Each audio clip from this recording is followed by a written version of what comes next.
Hi everybody.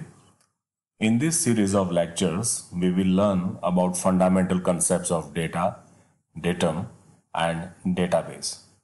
This is first lecture of this series and we will cover most of the aspects starting from the very basic and scratch. With every next lecture, we will go ahead and cover the advanced features and aspects of the database. So let's start our session. The agenda for this particular lecture is first we'll cover and talk about concepts of data and database. Then we will talk about characteristics of database, concepts of schema and types of schema. And finally we'll talk about data independence. Now, what do you mean by database? Or what do you mean by data first of all? So data is a collection of facts such as numbers, words, measurements, observations, or just descriptions of things. We know that like data is consist of lot many thing, everything that generate day to day in day to day activity is a data. It is actually consist of measurements, graphs, information, quantities, numbers, facts, observations, etc. In a more technical sense, we can call data that data are set of values of qualitative and quantitative variables about one or more persons or objects or events. There is a term called datum. Datum is a single value of a single variable. For example, if there is a variable x and x contain a value 5, then 5 is the datum. Now, what is database? Database is a collection of interrelated data used to retrieve, insert and delete the data efficiently. It is actually providing a methodology, a system using which we can store data in appropriate manner so that as and when we require, we can extract them and use them. Organize data in form of table, schema, views, and we can generate reports from them. So that is what the database is. Example of a database is like suppose we wish to store information regarding some student. That student information contain roll number of student related to a student, then student's name, age, date of birth, address, contact number, email, etc. So all these are features or attributes related to one entity, that is student. Okay, so the student is one entity and there are certain related attributes to that particular entity. So we store these entities into a table using a database. We can create a set where we can store similar kind of information under one roof. We call it as a table and there we store this information.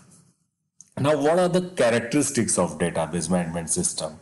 Mainly, we can have four characteristics of database management system. However, there are more different characteristics and we'll talk about those 9 characteristics later on. First of all, we look at these 4 characteristics. First one is the acid property. Acid property is actually it's an acronym of atomicity, consistency, isolation and durability. We'll talk about that in our next slide. Multi-user and concurrent access, that is a second characteristic. Then multiple views and finally the security. We'll talk about them in detail in coming slides.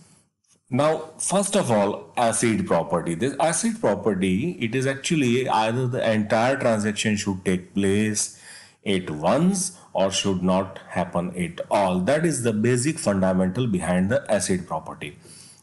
So the acid property, first A stands for atomicity. It says that the entire transaction take place at once or does not happen at all. That means if you are performing any transaction in database, it should happen entirely or it should not happen at all. That is what the atomicity is. Second is consistency. The database must be consistent before and after the transaction. That means there should be no change by any means. If you perform any kind of transaction, it should not affect the database at all. Third is isolation. That means in isolation, it says that multiple transactions occur independently without interference. So one of the most important example is like if you are performing any transaction using ATM, if you are withdrawing some money from one ATM machine simultaneously, many people are able to access and withdraw their money from different ATM machines, right? So it's an isolated event. If you are performing some action on database, at the same time, multiple people should be able to access and work on the same database. And finally, durability. So durability says that the change of successful transaction occurs even if the system failure occur. If there is some transaction failure, although this particular transaction failure, okay, should not affect the successful transaction performances. So that is what so the basically ultimately like what this durability is talking about is if it like whatever transaction you perform on database should be durable. All right, so these are four these four characteristics make this asset property. Now we talk about other characteristics in detail. The characteristics of database management system, these are 9 important characteristics, and first of them is it is real world entity. That is, designing architecture is based on real world entity and its characteristics is called as attributes.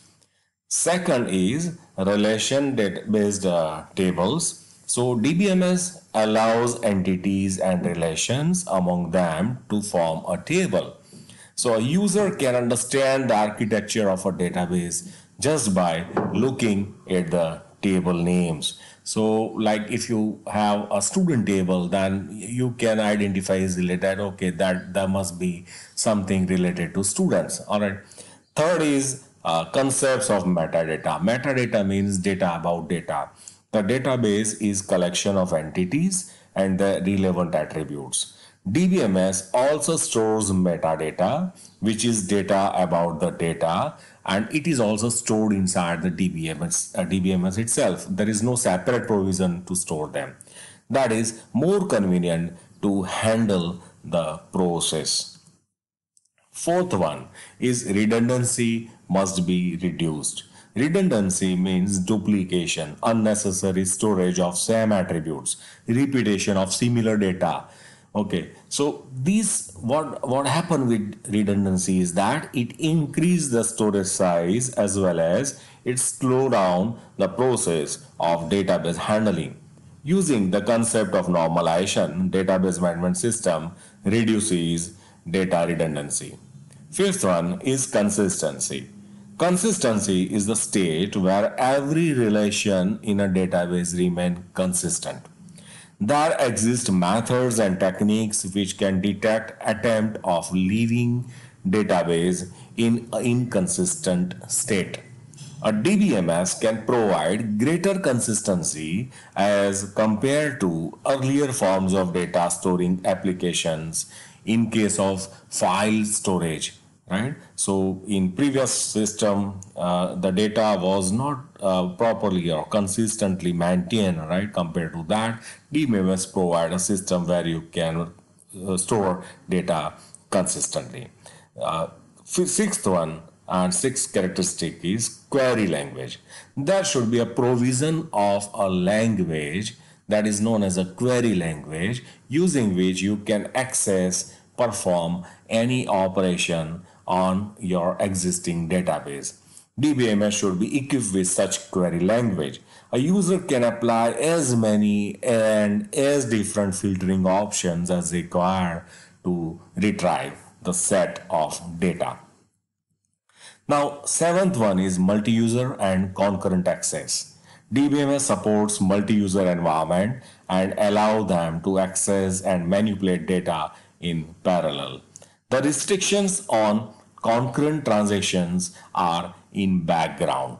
That means a multi-user concurrent access, at least it should provide a provision that multiple users should perform action concurrently, although how it is performed is a matter of background process occur in DBMS. The eighth one is data visibility restrictions. It is possible to restrict and control the data visibility for the users.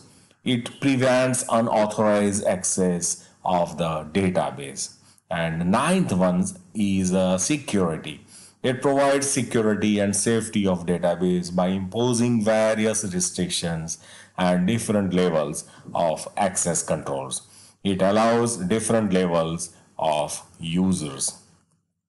Now, what is schema and its types? Schema is a very important part as far as the database is concerned. Database schema is actually an abstract design that represents the storage of your data in a database. That means every user contain their own schema. Schema is their work area where they can create their own objects and tables and store their data. It describes both the organization of data and the relationship between tables in a given data set. Schema is of three types. First one is physical schema, second one is a logical schema, and third one is a view schema. It is also known as external schema. Now, logical schema and physical schema, let us look at them. A logical database schema represents how the data is organized. It is important to look at this word, how the data is organized. It talks about how it is stored in terms of the table. It also explains how attributes from tables are linked together. The physical schema, on the other hand, the physical database schema represents how the data is stored on disk storage. In other words, it is the actual code that will be used to create the structure of your database. So that was about physical schema. Now, what is data independence? There is a terminology called data independence. And what do you mean by data independence? So data independence is the ability of to make changes to data characteristics without have to make changes to the programs that access the data.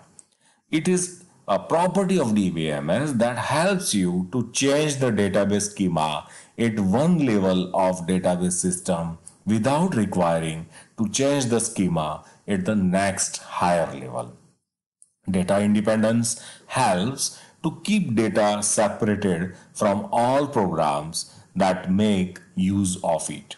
It provides immunity to user applications to changes made in the definition and organization of data.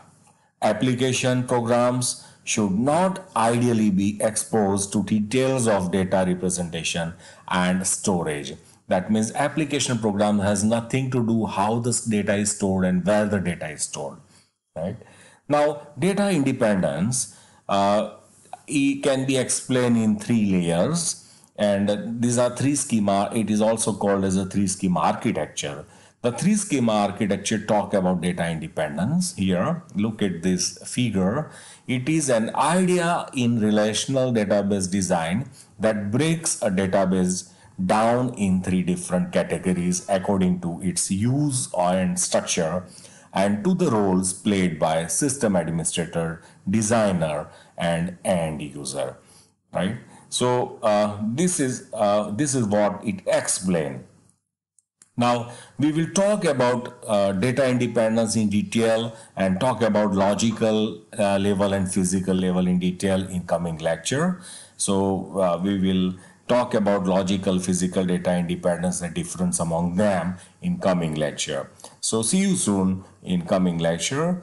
Have a wonderful day till then. Take care. Goodbye.